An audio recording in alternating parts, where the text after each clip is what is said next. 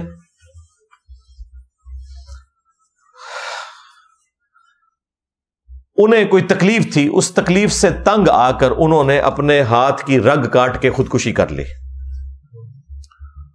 اب ظاہر ہے کہ ایک بہت بڑا انسیڈنٹ تھا، ایک مہاجر صحابی ہے، تو اس کے جو دوسرے ساتھی تھے جنہوں نے ان کے ساتھ ہجرت کی تھی، کچھ عرصے بعد انہوں نے خواب میں ان کو دیکھا،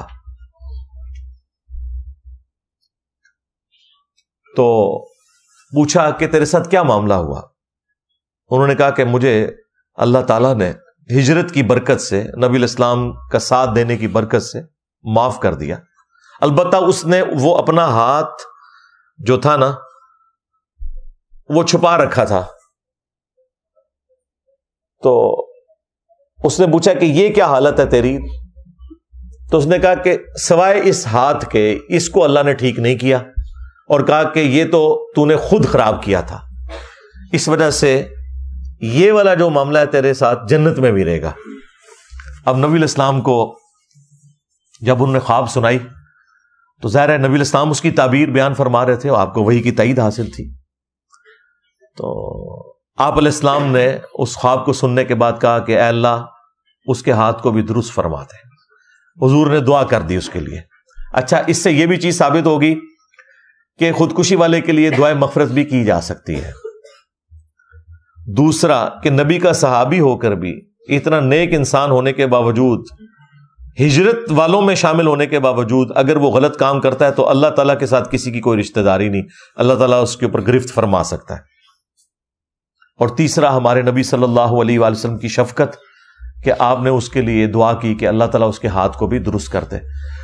تو یہ میں نے ساری باتیں اس لیے ڈسکس کی کہ آپ لوگوں کے خاندان میں بھی جاننے والوں میں بعض اوقات اس طرح کے واقعات ہو جاتے ہیں، پھر لوگ خودکشی سوئسائڈ کرنے والوں کے شرعی احکام پوچھ رہے ہوتے ہیں، تو میں نے اس حوالے سے جتنی چیزیں جڑی ہوئی تھی وہ کھول کے بیان کر دی۔ علمی پوائنٹ نمبر 5 وہ ہے میرے بھائیوں، جنازے کے فوراً بعد دعا کا معاملہ۔ وہ آپ کو پتا ہے طارق جمیل صاحب نے دعا کی جنازے کے فوراً بعد۔ اب ظاہر ہے بریلویوں کو تو موقع مل گیا، انہوں نے پکڑ کے پھر کلپس بنانے شروع کر دیے۔ ان کے علماء نے کہا کہ دیکھیں آپ لوگوں نے ہمیں بدعت کے نیزے کی نوک پہ پچھلے 100 سال سے رکھا ہوا تھا کہ جنازے کے بعد دعا کروانا بدعت ہے۔ بریلوی دیوبندیوں کا یہ جھگڑا چل رہا ہے، حالانکہ یہ ایک بالکل نان سینس قسم کا جھگڑا ہے، کیونکہ دیوبندیوں سے یہ پوچھیں جو آپ فرض نماز کے بعد اجتماعی دعا کرتے ہیں روٹین سے، بدعت تو وہ بھی ہے، ثابت تو وہ بھی کوئی نہیں۔ ہاں کبھی کبھار کوئی وسیلہ اور توسل کے طور پر ہو جائے تو جائز ہے، لیکن بس ایک نشانی بنا لی کہ اہل حدیث دونوں نہیں کرتے، بہت اچھی بات ہے۔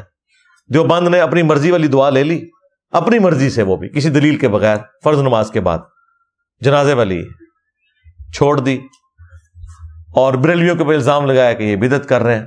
آپ نے دیکھا ہوگا بعض اوقات جنازے ہوتے ہیں تو بریلوی دعا مانگتے رہتے ہیں اور بیچ میں سے دیوبندی اور اہل حدیث نکل جاتے ہیں، ادھر سے تو کوئی بھی نہیں نکلا۔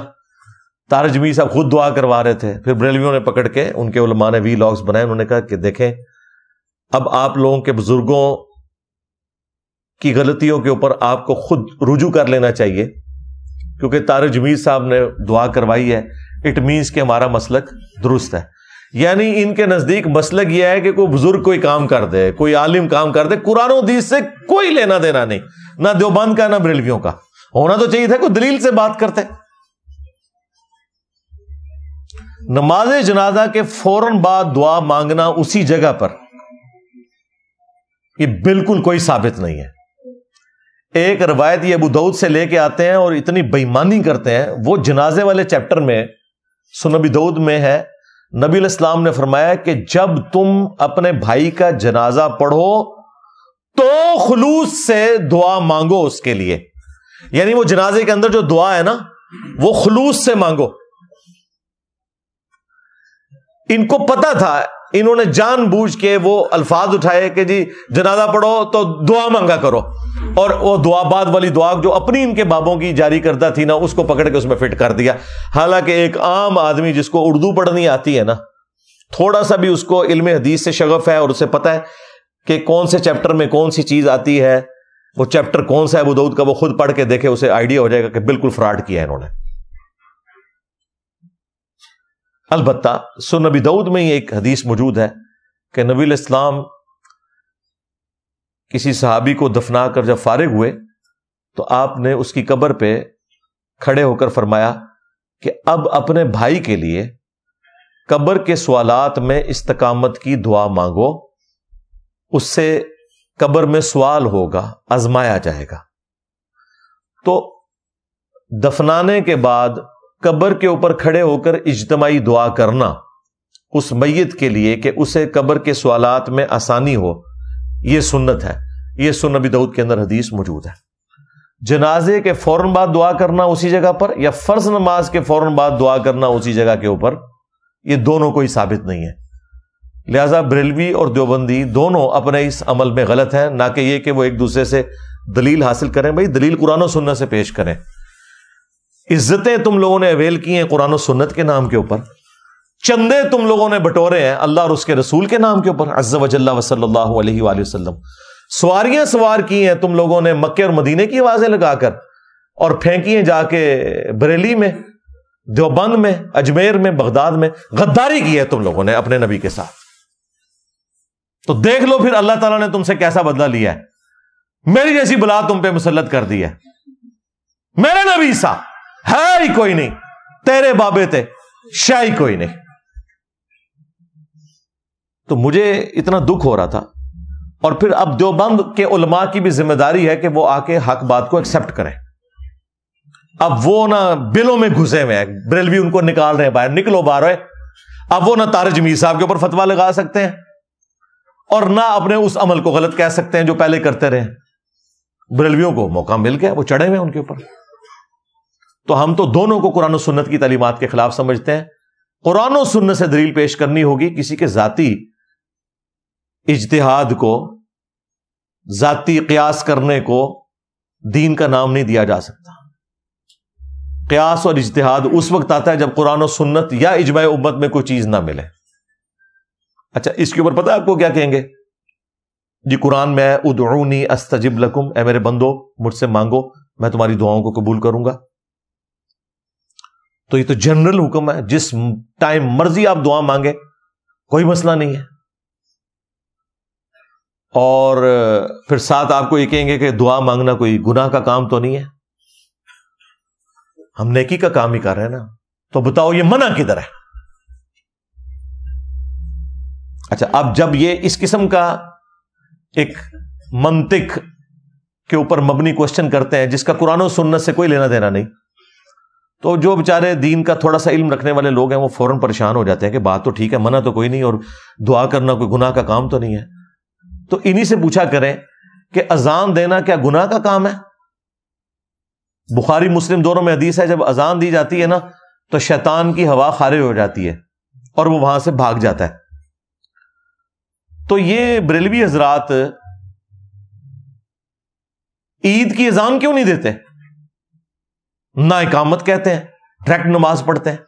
وہ کہیں گے وہ اس لیے نہیں کرتے کہ نبی صلی اللہ علیہ وآلہ وسلم نے عید کی اذان نہیں دی۔ انہیں کہ یہ تو آپ کا کرائٹیریا نہیں ہے، آپ تو کہتے ہیں کہ اذان نیکی کا کام ہے۔ آپ یہ بتائیں کہ نبی علیہ السلام نے اذان دینے سے منع کدھر کیا ہے؟ دا ٹائم قیامت تک جائے دیکھا کیسا چک وڈیا میں انہوں کہیں گے نہیں اس طرح دی تو کوئی گل نہیں ہے۔ ہاں آئے نا داڑھ تلے،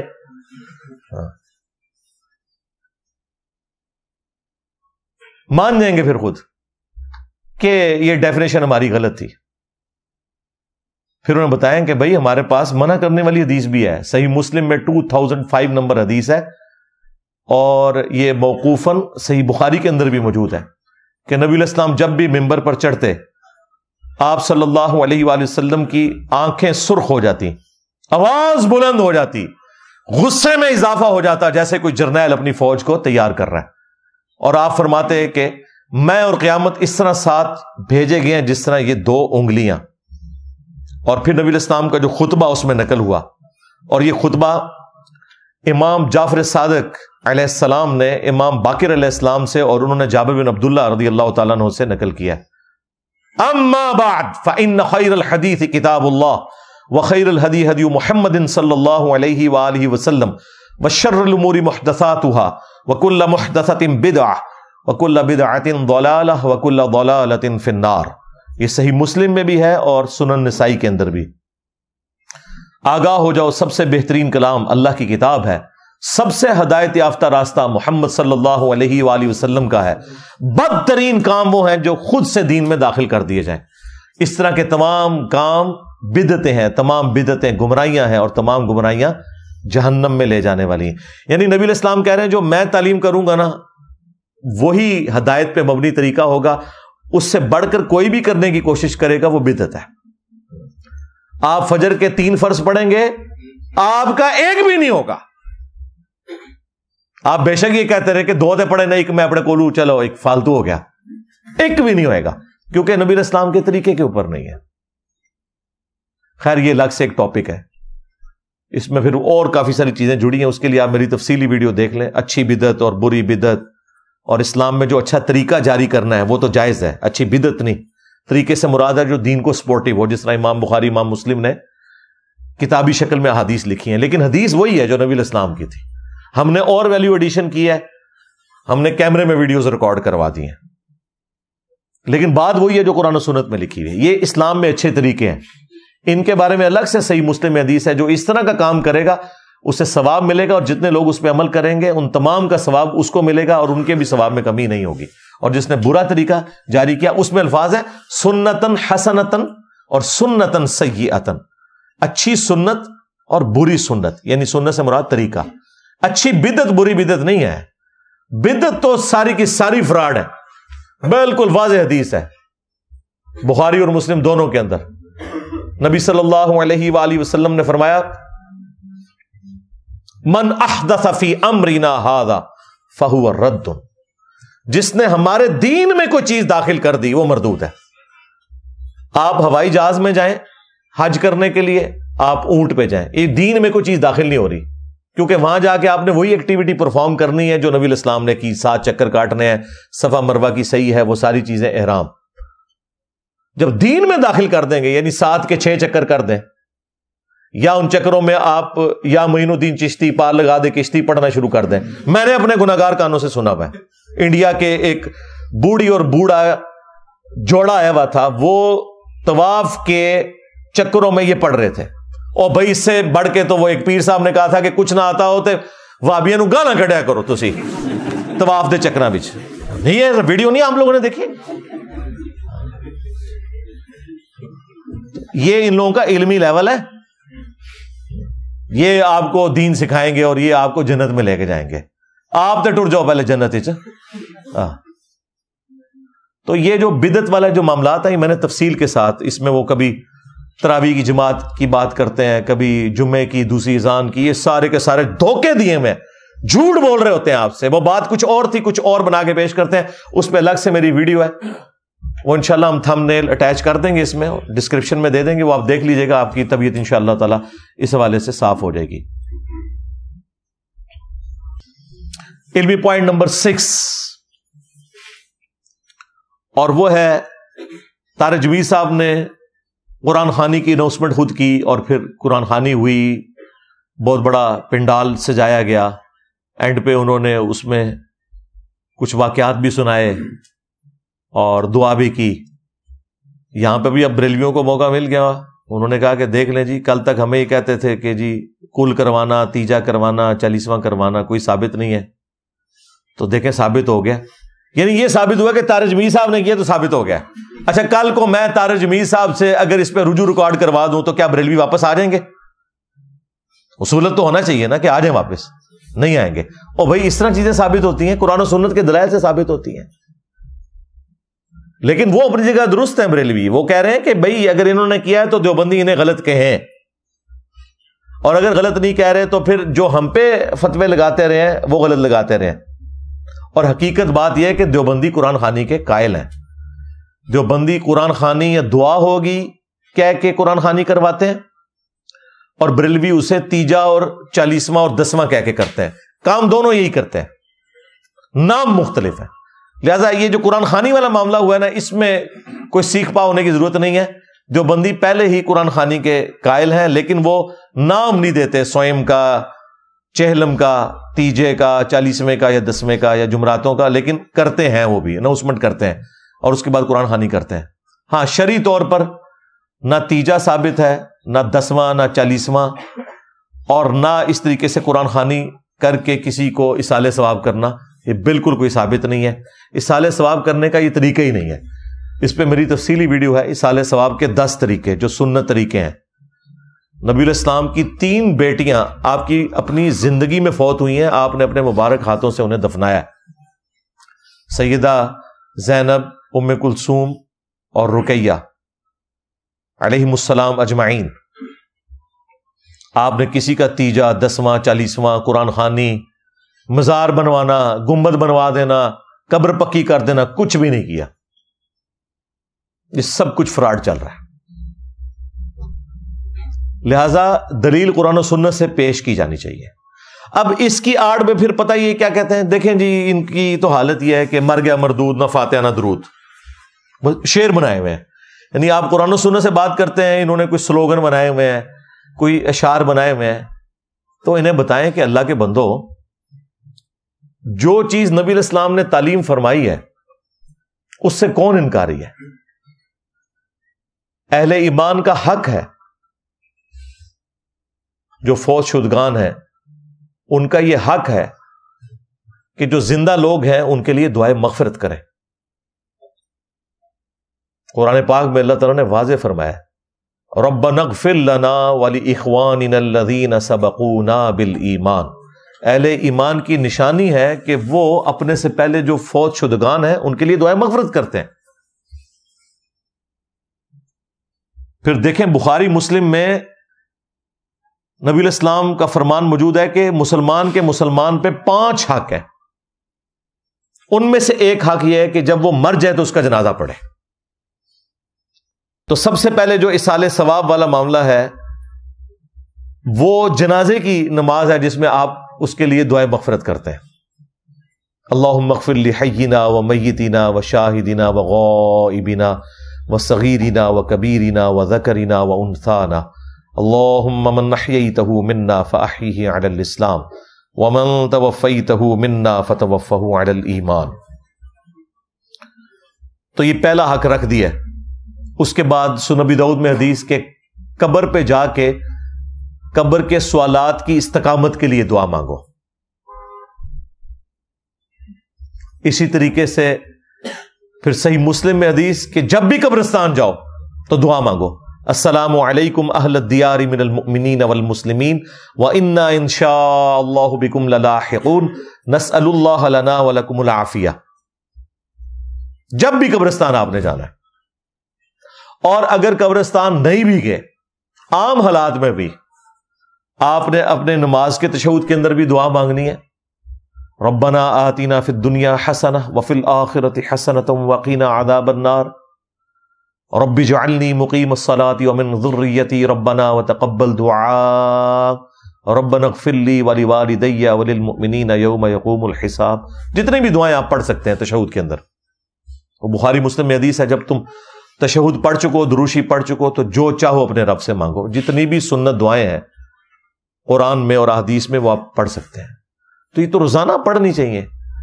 خواہ کسی کے ماں باپ زندہ ہیں یا فوت ہو چکے ہیں انہوں نے دعا مانگنی ہی مانگنی ہے ان کے لیے. تو دعا سے کوئی شخص اپنے آپ کو بے نیاز نہیں کر سکتا. سنن ابن ماجہ میں حدیث ہے کہ ایک شخص کا مرنے کے بعد جنت میں درجہ بلند کیا جاتا ہے تو وہ کہتا ہے یا اللہ یہ تو میرا عمل ہی نہیں تھا. تو اللہ تعالیٰ فرماتا ہے کہ تیرے بیٹے نے دنیا میں تیرے لیے استغفار کی اس کی وجہ سے میں نے تیرا یہ مرتبہ بلند کر دیا. یہ صحیح حدیث ہے بالکل. تو مرنے کے بعد بھی نفع پہنچتا ہے. صحیح بخاری میں موجود ہے, سنن نسائی کے اندر اور کئی حدیث کی کتابوں میں. سعد ابن عبادہ جو خزرج کے سردار تھے وہ نبی الاسلام کے پاس حاضر ہوئے, یا رسول اللہ میں سفر پہ تھا, پیچھے سے میری والدہ فوت ہو گئی, میں چاہتا ہوں کہ ان کی طرف سے کوئی ایسا نیکی کا کام کروں کہ انہیں ان کے مرنے کے بعد بھی ثواب پہنچے. تو میں چاہتا ہوں ان کی طرف سے کنواں کھدوا دوں. تو وہ ام سعد کا کنواں یعنی سعد کی ماں کا کنواں, وہ کنواں مشہور ہو گیا. نبی الاسلام سے انہوں نے پوچھا یا رسول اللہ اگر میں یہ کروں تو کیا میری والدہ کو اس کا ثواب ملے گا؟ آپ نے فرمایا ہاں ملے گا. تو صدقہ اور خیرات کر سکتے ہیں, دعا کر سکتے ہیں. اصالہ ثواب کے 10 طریقے آپ میری ویڈیو دیکھیں.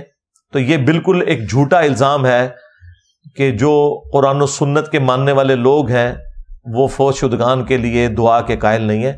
ہم اس طریقے پہ قائل ہیں جو اللہ کے محبوب صلی اللہ علیہ وآلہ وسلم نے تعلیم فرمایا ہے, نہ کہ آپ کے بزرگ بابوں کی تعلیمات پہ.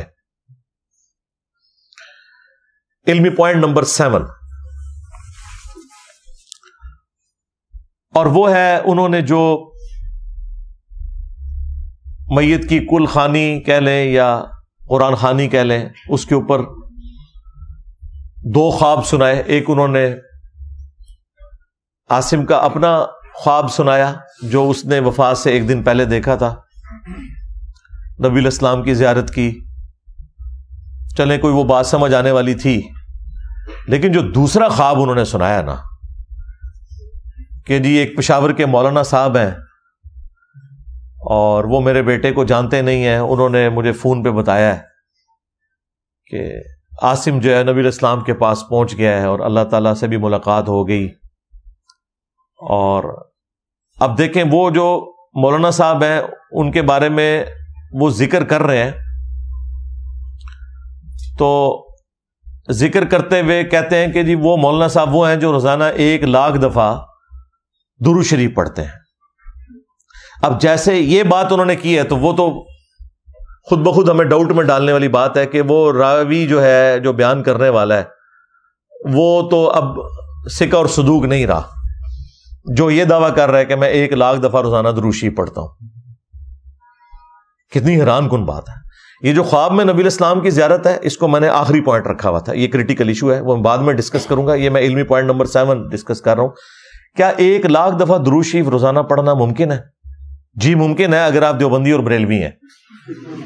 جی جب فضائل اعمال میں لکھا ہے کہ بعض بزرگ ایسے تھے جو روزانہ 3 قرآن, بعض 5 اور بعض 8 قرآن بھی روزانہ پڑھتے تھے. جی 8 قرآن اگر روزانہ پڑھے جائیں تو آلموسٹ 6,500 آیات ہیں قرآن کی. تو 8 کو ذرا 6,500 سے ضرب دیں تو 50,000 سے زیادہ آیات بنتی ہیں روز کی. تو آیت تو اکثر آیات جو ہیں وہ درود شریف سے لمبی ہیں, بلکہ کئی گنا لمبی آیات ہیں. تو اگر اس کی آپ لینتھ کیلکولیٹ کریں نا روزانہ 8 دفعہ قرآن پڑھنے کی, تو پھر تو بھائی 2,00,000 دفعہ بھی درود شریف پڑھا جا سکتا ہے روزانہ. جو 8 قرآن روزانہ ختم کر سکتے ہیں 1,00,000 دفعہ درود شریف شاہی کوئی نہیں انہیں سامنے.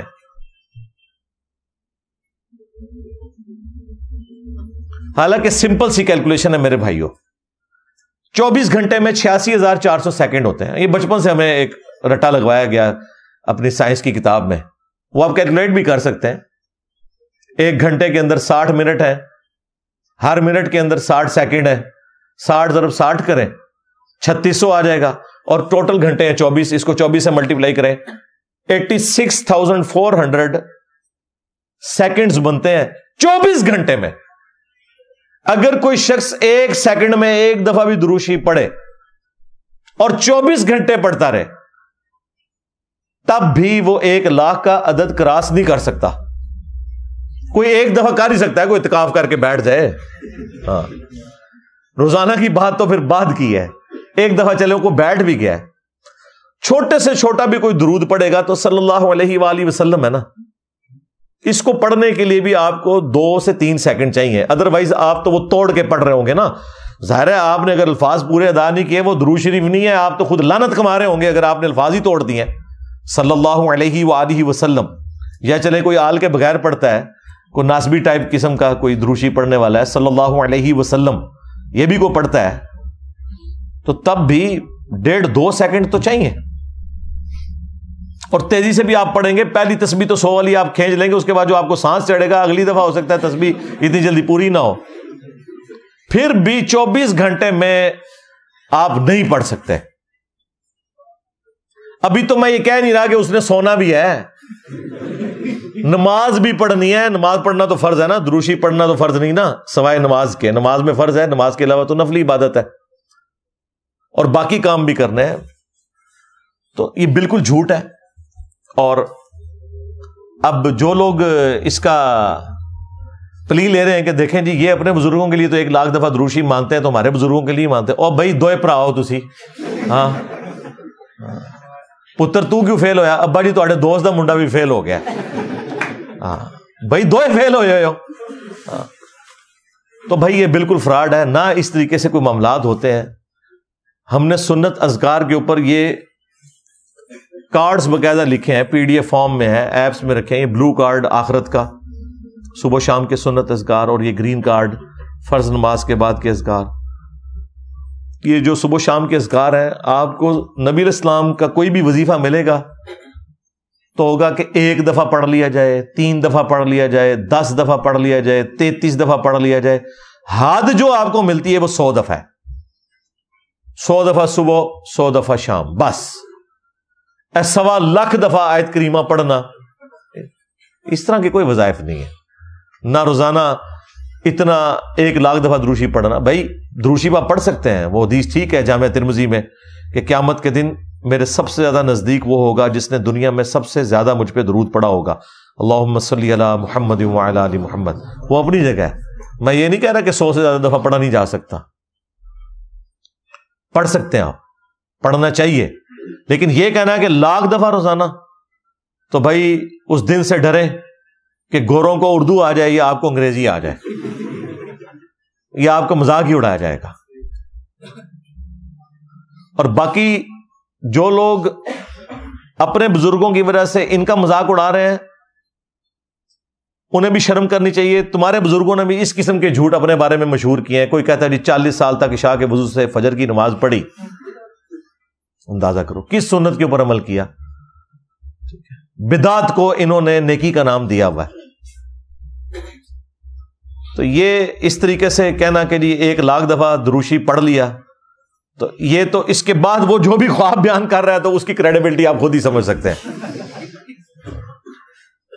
اب ہونا تو چاہیے حکومتی لیول کے اوپر ان لوگوں کو بٹھایا جائے, انہیں کہے کہ ہاں بہ ہیں تھے 24 گھنٹے ہستے ذرا, ہاں تے پڑھ اونچی بات ہی ذرا درود شریف میں بھی سنا ذرا 1,00,000 کس طرح پورا ہوتا ہے. اب آپ یہ باتیں کریں کہتے ہیں جی کرامت ہے. اچھا جی کرامت ہے, جی بریلویوں کی ہو تو بدعت ہے, تہاڈی ہوتے کرامت ہے. ہاں یہ کون سی کرامت ہے بھائی؟ ہاں اگر کرامت یہ ہے نا کہ آپ 3 دفعہ سورہ اخلاص پڑھیں اور 1 قرآن کا ثواب, تو ٹھیک ہے, سمجھ آتی ہے کہ آپ کے بزرگ 8 قرآن پڑھ لیتے تھے جو فضائل مال میں لکھا ہوا ہے. 8 3 24 دفعہ سورہ اخلاص, لیکن وہ یہ نہیں لکھا, وہ آپ کو بھی پتا ہے. تو خیر یہ تو آپ دعوت اسلامی والوں کے پاس جائیں تو ان کے پاس تو ایک درود جو ہے وہ 10 لاکھ کے برابر ثواب والا موجود ہے. ادھر تو پیکج ہی بڑے فٹ قسم کے ہیں. ہاں جس طرح یہ تو صحیح پیکج ہے نا جو بخاری مسلم میں ہے کہ جو 1 دفعہ سورہ اخلاص پڑھتا ہے 3/4 قرآن کے برابر ہے. تو دعوت اسلامی والوں نے تو باقاعدہ وہ درود شریف کے کارڈ ہم خود بھی پڑھتے تھے, جناب اتنے لاکھ دفعہ درود پڑھنے کا ثواب 1 دفعہ پڑھ لو. تو میرے خیال ہے طارق جمیل صاحب کو اس مولانا صاحب سے پوچھنا چاہیے کہ 1,00,000 دفعہ گنتی کر کے پڑھتے ہو یا کوئی ایسا درود پڑھتے ہو جس کا ثواب 1,00,000 کے برابر ہے. ہاں یہ بھی ہو سکتا ہے. ہاں جے بچانا جے نا انہوں تے یہی کہو, ہاں ورنہ کوڑ مار رہے جے سارے. آخری علمی پوائنٹ نمبر 8, اور وہ اسی کے ساتھ جو جڑا ہوا کہ نبی الاسلام کی خواب میں زیارت ایک سینسٹیو ٹاپک ہے, لیکن اس ٹاپک کی کریڈیبلٹی اب یہ رہ گئی ہے کہ اگر بریلوی دیکھیں تو دیوبندی کہتے ہیں یہ جھوٹ بول رہے ہیں, انہوں نے نبی الاسلام کو نہیں دیکھا. اور اگر دیوبندی دیکھ لیں تو بریلوی کہتے ہیں کہ یہ جھوٹ بول رہے ہیں. اہل حدیث تو ویسے ہی نہیں ہونا, وہ یہی کہیں گے نا, کہتے ہیں جی انہوں نے کتوں زیارت ہونی ہے, یہ تو منکر نے. اس سے زیادہ پھر اب اس کی کیا اہمیت رہے گی کہ جب آپ ایک دوسرے کے نہیں مان رہے. آپ دیکھ رہے ہیں وہ باپا جانی کی بھی ویڈیو باقاعدہ ایک بندہ سامنے کھڑا ہوتا ہے, جی باپا جانی مجھے نبی الاسلام کی طرف سے آپ کے لیے ایک پیغام ملا ہے, جی الیاس قادری کو میرا سلام کہنا اور انہیں کہنا کہ دین کا کام اسی طریقے سے کرتے رہو. توبہ توبہ, اے دین کا کام پہ کرتا جے بندہ. بابا جی کی گھوڑی یہ جڑے تانوں اس قسم کے تعویذات پہ دسدا ہے, دین دا کام ہو رہا جے. اندازہ کرو, اللہ سے ڈرو یار. دین کا اس سے تعلق ہے, ٹھیک ہے, جو جہاں کی سٹوریاں سنانا اور اس کو آپ نے دین بنا دیا. نبی علیہ السلام کہیں گے کہ اے کام جاری رکھ تو. توبہ توبہ توبہ, اندازہ کرے. تو یہ خواب سارے بیان کرتے ہیں. یہاں پہ بھی یہ جو طارق جمیل صاحب کو اگر کسی نے بتایا بھی تھا بھائی خواب اس لیے نہیں آپ نے لوگوں کو بیان کرنے ہیں, اگر سپوز ٹھیک بھی ہو تب بھی یہ اس شخص کے لیے بشارت ہے. اس کو پبلکلی نہ ذکر کریں, کیونکہ اگر آپ ذکر کریں گے تو اس کا مطلب یہ ہے کہ پھر دوسروں کو بھی آپ موقع دیں گے کہ جب وہ ذکر کریں تو پھر آپ بھی مانیں گے. اور بیک وقت اگر دونوں کے خواب ایک دوسرے کے مخالف پارٹیوں کے صحیح نکل آتے ہیں تو اس کا تو بڑا خطرناک مطلب نکل رہا ہے کہ آپ دونوں ہی جھوٹ بول رہے ہیں, کیونکہ دونوں ٹھیک نہیں ہو سکتے. دونوں ٹھیک تو آپ ایک دوسرے کو مانتے ہی نہیں ہیں. ہاں آپ دونوں کے خراب ہونے کے اوپر باقی فرقوں کا اتفاق ہوگا, تو یہ آپ گھڑ رہے ہیں یا پھر یہ ایک سمجھ لیں پیورلی ایک میڈیکل ایشو ہے نبی علیہ السلام کی زیارت کے حوالے سے جو اکثر لوگوں کے ساتھ ہوتا ہے.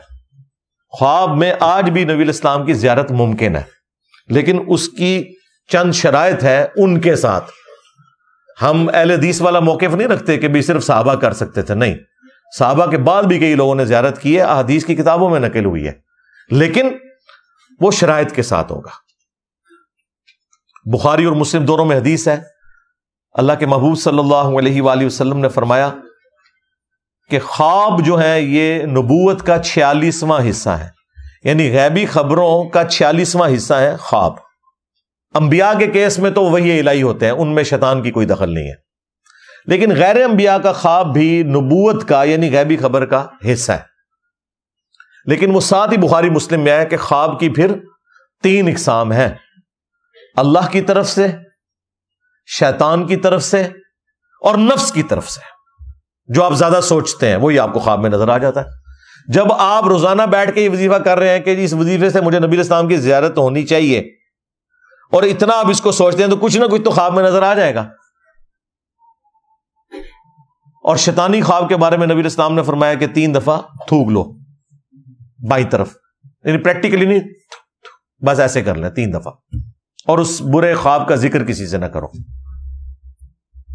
بخاری مسلم دونوں میں حدیث ہے، نبی علیہ السلام نے فرمایا کہ میری وفات کے بعد اب نبوت کی خبروں میں سے صرف خواب، مبشرات باقی ہیں۔ پوچھا کہ مبشرات کیا ہیں؟ تو فرمایا خواب جو اللہ تعالیٰ اپنے بندوں کو دکھائے گا۔ لیکن ظاہر ہے کہ جب تک وہ اسٹیبلش نہیں ہوتا آپ کنفرم تو نہیں بتا سکتے۔ خواب میں اگر آپ کو مستقبل کی کوئی خبر دی گئی ہے تو اس کا یہ قطعاً مطلب نہیں کہ یہ پریکٹیکلی ہو بھی جائے گی، جب تک ہو نہ جائے۔ ہو جائے تو پھر آپ کہہ سکتے ہیں ہاں جو خواب میں نے دیکھا تھا وہ بالکل درست تھا۔ تو غیبی خبر خواب کی شکل میں آج بھی جاری ہے، اور اسپیسیفکلی نبی علیہ السلام کے حوالے سے بخاری مسلم میں موجود ہے۔ اللہ کے محبوب صلی اللہ علیہ وآلہ وسلم نے فرمایا جس شخص نے مجھے خواب میں دیکھا میری شکل میں تو اس نے مجھی کو دیکھا، میری شکل میں شیطان نہیں آ سکتا۔ اچھا، اس حدیث کے ساتھ ہی امام بخاری امام مسلم نے راوی حدیث محمد ابن سیرین تابعی المتوفا 110 ہجری ان کا قول نقل کیا ہے کہ جب رسول اللہ کو ان کی اپنی شکل میں کوئی دیکھے تو، ہاں جی، یہ انجینئر صاحب نے نہیں گن پوائنٹ پہ داخل کروایا امام بخاری امام مسلم سے، اگر نبی علیہ السلام کی اپنی شکل میں کوئی دیکھے تو، اب نبی علیہ السلام کی جو شکل مبارک ہے وہ تو احادیث میں رپورٹ ہوئی ہوئی ہے۔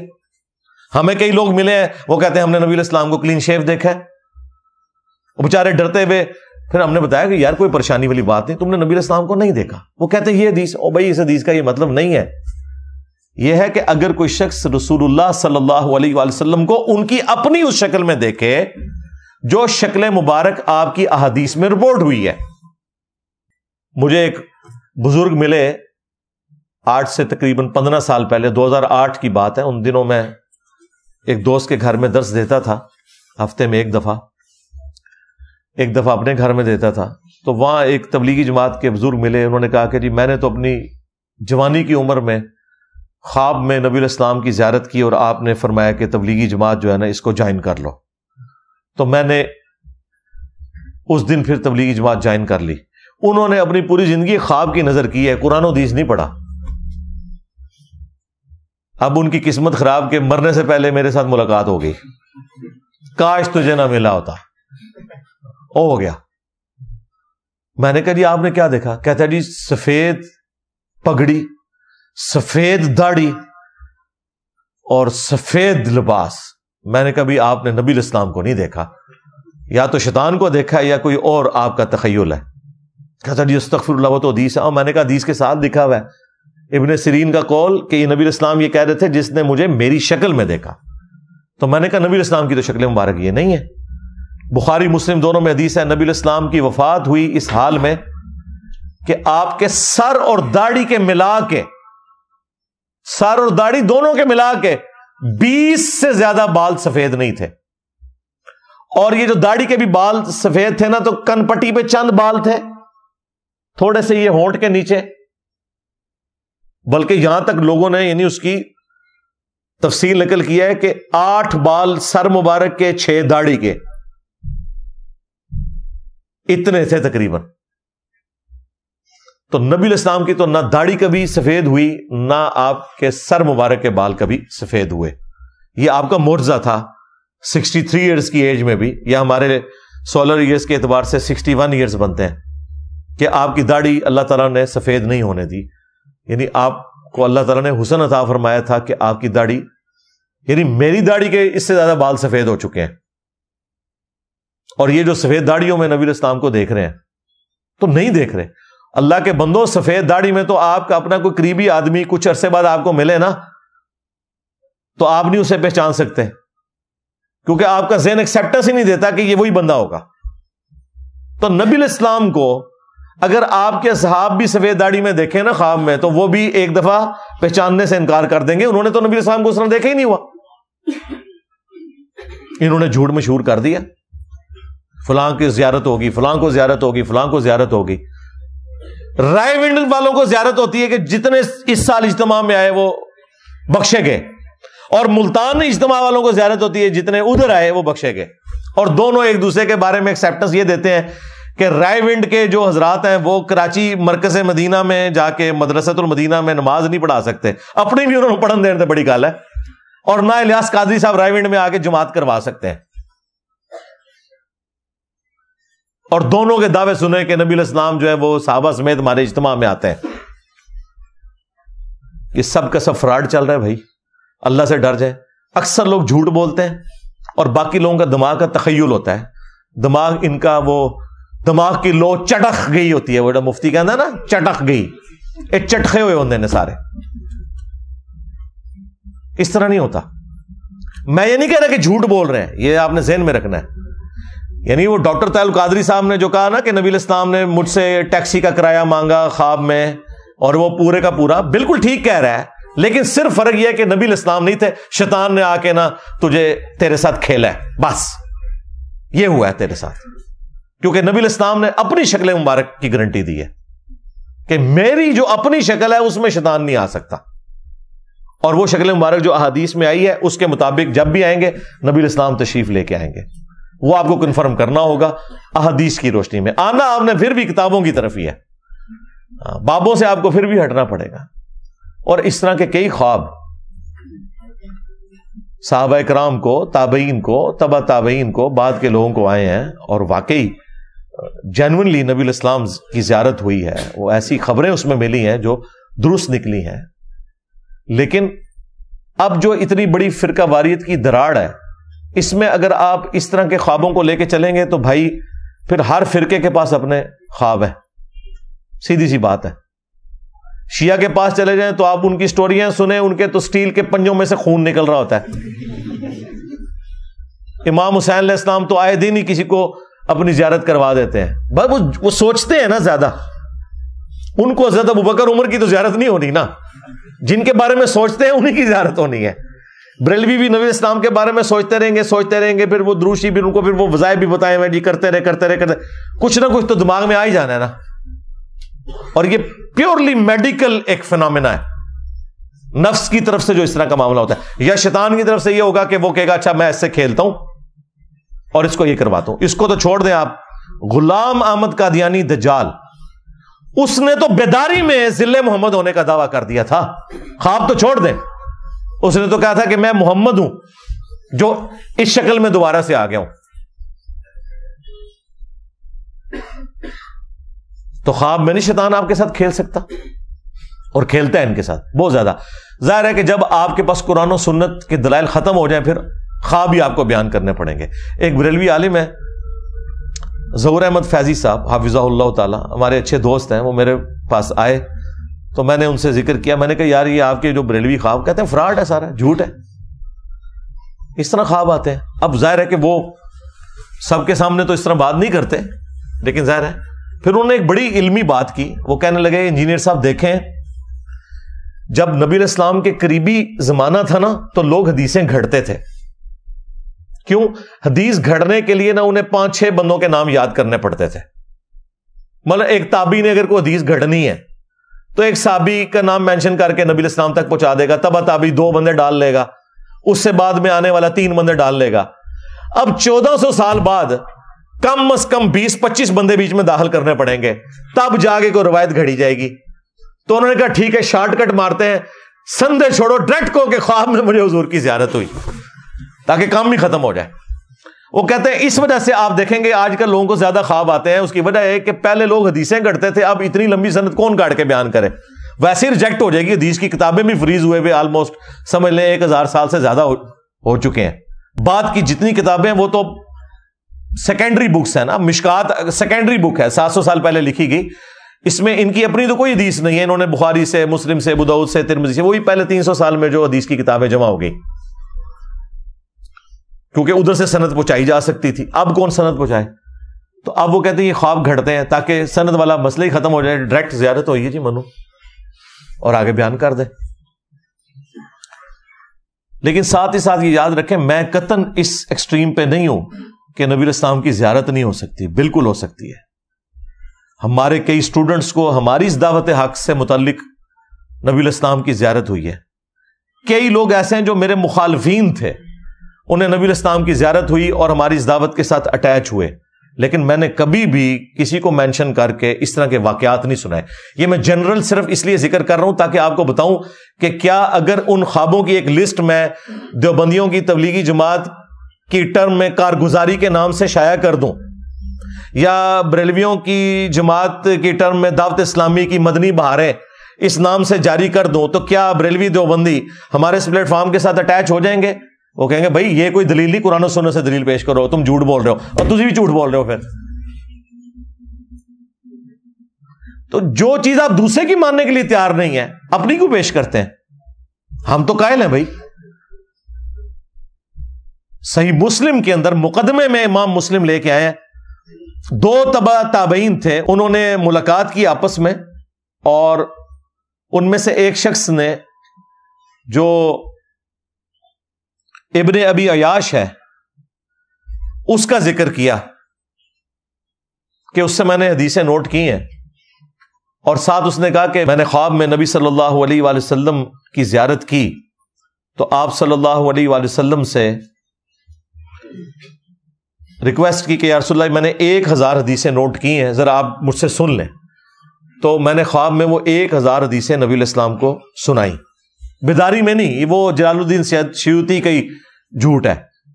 خواب میں, خواب تو برحق ہے. تو کہتے ہیں نبی علیہ السلام نے صرف 5 یا 6 حدیثوں کی تصدیق کی, باقی سب کے بارے میں فرمایا یہ بالکل جھوٹ ہے, میں نے نہیں فرمایا.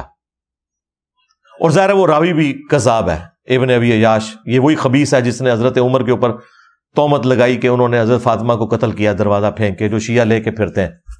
جعلی روایت. ابان بن ابی عیاش. تو یہ ابان بن ابی عیاش وہ کذاب راوی, اس کے بارے میں وہ امام مسلم نے اس سے ثابت کیا کہ نبی الاسلام نے بھی اس کو کذاب کے طور پر ٹریٹ کیا. اس کے بعد ایک اور مثال سنن نبی داؤد کے اندر ایک صحابی کہتے ہیں کہ نبی الاسلام نے فرمایا جو ایک دفعہ پڑھ لے صبح و شام, لا الہ الا اللہ وحدہ لا شریک لہ لہ الملک ولہ الحمد وہو علی کل شیء قدیر. صبح پڑھ لے تو شام تک اللہ تعالیٰ کی حفاظت میں رہے گا, اسے 10 غلام بنو اسماعیل میں سے آزاد کرنے کا ثواب ملے گا, 10 نیکیاں ملیں گی, 10 گناہ معاف ہوں گے, 10 درجات بلند ہوں گے. شام کو پڑھ لے تو صبح تک کے لیے یہی معاملات. تو اب یہ بہت بڑی فضیلت تھی. تو امام داؤد نے اس کے ساتھ نقل کیا ہے کہ ایک شخص کو نبی الاسلام کی خواب میں زیارت ہوئی, اور اس نے کہا کہ یا رسول اللہ آپ کے ایک صحابی آپ صلی اللہ علیہ وآلہ وسلم سے یہ حدیث بیان کرتے ہیں, تو کیا واقعی آپ کی حدیث ہے؟ تو آپ نے فرمایا ہاں یہ میری حدیث ہے, اور یہ جو میں کلمات کہہ رہا ہوں اس کے فضائل تو بخاری مسلم میں بھی آئے ہیں, سمجھ بھی آتی ہے. لیکن سند پہلے چیک ہوئی بھی ہے, سند بالکل ٹھیک ہے, نبی الاسلام کی زیارت ہوئی. تو امام داؤد نے بھی اپنا عقیدہ دیا کہ نبی الاسلام کی خواب میں زیارت تبع تابعین کو بھی ہو سکتی ہے, بعد کے لوگوں کو بھی ہو سکتی ہے, بلکہ یہ تو ظاہر ہے وہ بہت بعد کی بات کر رہے ہیں. پھر مسند احمد میں جو حدیث ہے, نبی الاسلام کی وفات کے 50 سال کے بعد حضرت عبداللہ ابن عباس نے جو خواب دیکھا تھا کہ نبی الاسلام نے خون کی ایک شیشی اٹھائی ہوئی ہے, اور فرمایا کہ میں نے عرض کی اے اللہ کے رسول آپ کی یہ جو پرانگدہ حالت ہے تو آپ کو کس نے غمناک کر دیا؟ تو آپ نے فرمایا میں صبح سے حسین اور اس کے ساتھیوں کا خون سمیٹ رہا ہوں کربلا میں۔ وہ کہتے ہیں میں نے وہ دن اور تاریخ یاد رکھی اور گھبرا کے جب دوپہر کے وقت اٹھا میں نے وہ نوٹ کر لیا۔ کچھ عرصے بعد پھر خبر پہنچی، ظاہر ہے اس زمانے میں تو کمیونیکیشن اتنی فاسٹ نہیں تھی، تو پتہ چلا کہ واقعی اس دن حسین ابن علی اور ان کے ساتھیوں کو شہید کیا گیا کربلا میں، رضی اللہ عنہم اجمعین وعلیہم السلام اجمعین۔ تو یہ نبی الاسلام کی وفات کے 50 سال کے بعد ابن عباس نے خواب میں دیکھا۔ تو ایک صحابی نے بھی یعنی یہ خواب نقل کیا اپنا اور مسند احمد میں آیا۔ تو 3 تو میں نے آپ کو حدیث کی کتابوں سے مثال دے دی، چوتھی مثال لے لیں۔ شمائل ترمذی، امام ترمذی کی کتاب ہے جس میں انہوں نے نبی الاسلام کے گیٹ اپ سے متعلق حدیثیں جمع کی ہیں کہ آپ کے بال مبارک، آپ کے کپڑے مبارک، آپ کی پگڑی مبارک، آپ کا گیٹ اپ کس طرح ہوتا تھا۔ اس کے اینڈ پہ جا کے انہوں نے نبی الاسلام کی خواب میں جو زیارت ہے اس کے حوالے سے بھی ایک چیپٹر باندھا ہے۔ اس میں وہ امام ترمذی نقل کرتے ہیں کہ ایک تابعی جو مصحف لکھا کرتے تھے، کاتب تھے، وہ ابن عباس کے پاس حاضر ہوئے اور کہا کہ میں نے خواب میں نبی الاسلام کی زیارت کی ہے۔ تو ابن عباس نے کہا کہ مجھ سے خواب بیان کرو، کیونکہ میں نے نبی الاسلام سے سنا ہے جس نے خواب میں میری زیارت کی اس نے مجھے کو دیکھا، میری شکل میں شیطان نہیں آ سکتا۔ اچھا، یہ لفظ لکھنے میں ہے خواب، خوا واو الف با، لیکن پڑھنے میں یہ خواب ہے، واو سائلنٹ ہو جاتا ہے، خواب پڑھا جاتا ہے یہ لفظ اردو میں، خواب، خواب نہیں ہے، خواب، لکھنے میں خواب ہے۔ تو پھر انہوں نے وہ پورا نقشہ بیان کیا۔ یہ سب سے وہ تگڑی حدیث ہے جس میں نبی الاسلام کا پورا گیٹ اپ آیا کہ آپ کی داڑھی مبارک کس طرح کی تھی، آپ کی آنکھیں مبارک، آپ کے چہرے کے پوری کی پوری تفصیلات اس حدیث میں آئی ہیں۔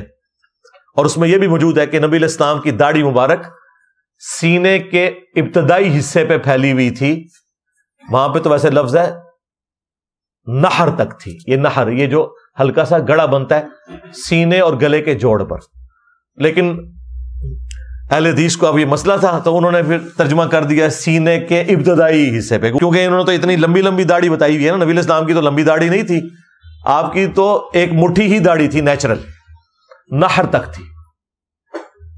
تو یہ ترجمہ جو آپ کو کر کے بتاتے ہیں سینے تک پھیلا، وہ سینہ تو عربی میں صدر کو کہتے ہیں، نہر کے الفاظ ہیں۔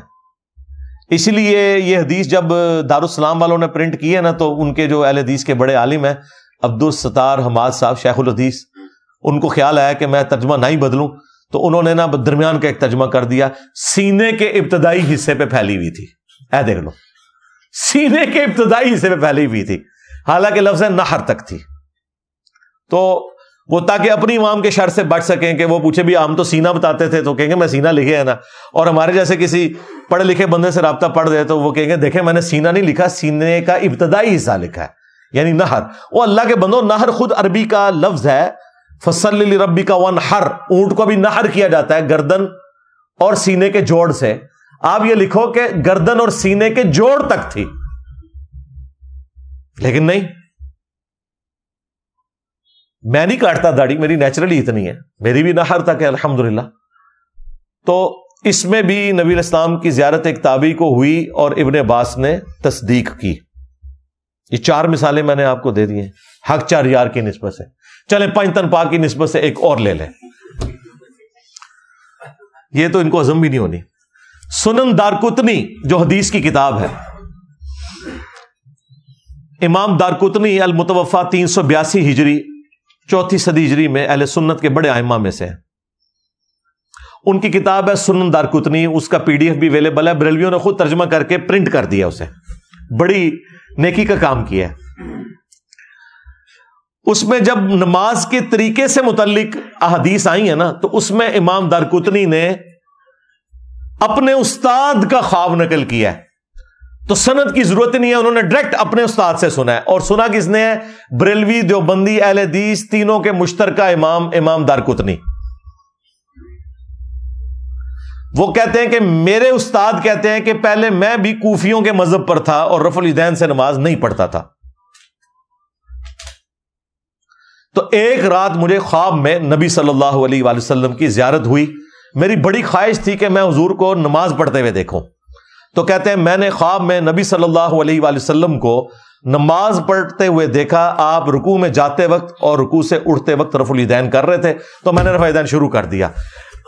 یہ خواب حدیث کی کتاب میں لکھا ہوا ہے, اور سند اتنی مضبوط کہ امام دارقطنی خود کتاب لکھ رہے ہیں اور کہہ رہے ہیں میرا استاد مجھے جب رفع الیدین کی حدیثیں لکھواتا تھا تو کہتا تھا ساتھ یہ بھی لکھ کہ میں بھی رفع الیدین شروع کیتا سی. جس طرح تسی انجینئر صاحب دی ویڈیوز ویکھ کے کیتا ہے نا, انہوں نے نبی علیہ السلام دی ویڈیو خواب وچ ویکھی. اچھا, یہ جو خواب کرتے ہیں, خوابوں کی دنیا انہوں نے کھڑی کی ہے. مجھے بتائیں, یہ بریلویوں نے جب سنن دارقطنی چھاپی ہے, یہ نبی علیہ السلام کا خواب کسی اہل حدیث نے نہیں دیکھا, کسی دیوبندی نے نہیں دیکھا, کسی شیعہ نے نہیں دیکھا, امام دارقطنی کے استاد نے دیکھا ہے. کیا ان کے استاد کا خواب یہ پڑھ کے کیا بریلوی رفع الیدین شروع کر دیں گے؟ تو کہیں گے نہیں یہ تو کوئی دلیل نہیں ہے, آپ جو ہے نا وہ حدیث سے بتائیں. حدیث تو بخاری مسلم کی کتنی حدیث ہیں آپ کو بتائیے. وہ تو 70B مسئلہ دیکھیں جو آپ کا فراڈ تھا سارا, کہ یہ وفات تک ثابت کریں, خلفائے راشدین سے ثابت کریں, اور پتہ نہیں کیا کچھ. میں نے سب کچھ 8 علمی پوائنٹس ریکارڈ کروا دیے, ایک ایک چیز کا جواب دیا ہے. تم لوگوں نے تو بخاری مسلم کی حدیثیں نہیں مانی. چلے خوابوں میں چلنے والے ہو تو ہم تو اب خواب بھی دکھا رہے ہیں. اور کیا چاہتے ہو؟ تمہارے بابوں کے خواب جن کو شاید نماز بھی نہ صحیح طریقے سے آتی ہو, اس کے اوپر تم نے اپنا پورا فرقے کھڑے کیے میں, اور ہم آپ کو امام دارقطنی کے استاد ایک محدث کا اوریجنل خواب بتا رہے ہیں حدیث کی کتاب سے, کہ انہوں نے نبی علیہ السلام کو خواب میں رفع الیدین سے نماز پڑھتے ہوئے دیکھا ہے. تو تم رفع الیدین شروع کیوں نہیں کرتے؟ ٹائم قیامت تک جی جواب دینا نہیں اس گل دا. یہ بھی نہیں کہہ سکتے کہ وہ جھوٹا خواب ہے, حدیث کی کتاب میں سند پہ بحث ہی نہیں ہے. وہ ڈائریکٹ استاد اپنے شاگرد کو لکھوا رہا ہے. استاد بھی امام ہے حدیث کا, شاگرد کی تو کتاب ہے اپنی. دیکھا کیسی بند گلی میں چلے گئے. پی گیا جے تھوڑے بزرگوں پی گیا جے, پی گیا جے تھوڑے پیواں پیراں نوں سر نکلو باہر. اسی پھر بھی نوکری ادا کردے پے, اسی پھر بھی نوکری ادا کردے پے. مرزے دے خلاف تھوڑے پیو نے کرنی جانے, نکلو باہر. سٹیج پر بیٹھنے والے ہاتھ کھڑا کر کے بتائیں, مجھے بتائیں یہ کام ٹھیک ہے کہ نہیں؟ تماشا کرتے ہو, پھر کہتے ہیں مسلک کا کام نہیں ہوتا. مسلک والوں کو تم خود رگڑتے ہو, اور جڑا تواڈے پیواں نوں پے گیا ہن تسی چوپ بیٹھے ہو, اور نکلو باہر. دیکھا کیسا پیا انہاں نوں میں. کتنے جاؤ گے؟ اینڈ پہ ان کے پاس یہی چارہ ہوگا کہ یہ پھر چیخو پکار کریں گے. تو یہ ساری کی ساری گفتگو کرنے کا مقصد یہ تھا کہ یہ ایک اچھا موقع تھا کہ میں اس امت کی اصلاح کرتا, کہ اس امت کو انہوں نے اللہ اور اس کے رسول عز و جل و صلی اللہ علیہ وآلہ وسلم کی محبت کے نام پر اپنے بزرگوں کے قدموں میں ڈالا ہے. اور ہمارا کام یہ ہے کہ ایک ایک بندے کو جھنجھوڑیں گے اور اسے بتائیں گے کہ مرنے سے پہلے اے مسلمان کر لے اس پہ غور. کتابوں کا خدا اور ہے, بابوں کا خدا اور, کتابوں کا پیمبر اور ہے, بابوں کا پیمبر اور, کتابوں کا دین اور ہے, بابوں کا دین اور. اگرچہ یہ سارے بابے مسلمان تھے, اللہ رسول کے ماننے والے تھے, دین اسلام کے ماننے والے تھے, تعلیمات انہوں نے آپ کو کتابوں والی نہیں بتائی, بابوں والی بتائی ہیں. ہم صرف ان بابوں کا احترام کرتے ہیں جو کتابوں کا احترام کرتے ہیں. جو کتابوں کے غدار ہیں, اللہ اور اس کے رسول کے غدار ہیں عز و جل و صلی اللہ علیہ وآلہ وسلم, ان کی کوئی عزت نہیں ہے. بالکل ان کے لیے میرا ایک نعرہ کافی ہے, میرا نبی سا ہے ہی کوئی نہیں, تیرے بابے تھے شاہی کوئی نہیں. صلو علی محمد وآل محمد, اللہم صلی علی محمد وعلی آل محمد واصحاب محمد وازواج محمد وامت محمد اجمعین الی یوم الدین, آمین. اللہم انی اسألک بانک انت اللہ لا الہ الا انت الاحد الصمد الذی لم یلد ولم یولد ولم یکن له کفوا احد وإلہکم الہ واحد لا الہ الا هو الرحمن الرحیم. الف لام میم. اللہ لا الہ الا هو الحی القیوم. اللہم صلی علی محمد وعلی آل محمد.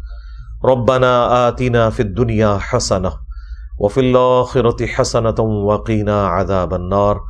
اللهم احسن عاقبتنا في الامور كلها واجرنا من خزي الدنيا وعذاب الاخرة. ربنا آتنا من لدنك رحمة وهيئ لنا من امرنا رشدا. اللهم اغفر لحينا وميتنا وشاهدنا وغائبنا وصغيرنا وكبيرنا وذكرنا وأنثانا. اللهم من أحييته منا فأحيه على الإسلام ومن توفيته منا فتوفه على الإيمان. اے اللہ، جن جن بھلائیوں کا سوال تیرے محبوب صلی اللہ علیہ وآلہ وسلم نے تجھ سے کیا، ہمارے حق میں، ہمارے ماں باپ کے حق میں، ہمارے بیوی بچوں کے حق میں، پوری امت کے حق میں قبول و منظور فرما۔ جن جن چیزوں کے شر سے تیرے محبوب صلی اللہ علیہ وآلہ وسلم نے تیری پناہ طلب کی، تمام مسلمانوں کو ان چیزوں کے شر سے اپنی پناہ عطا فرما۔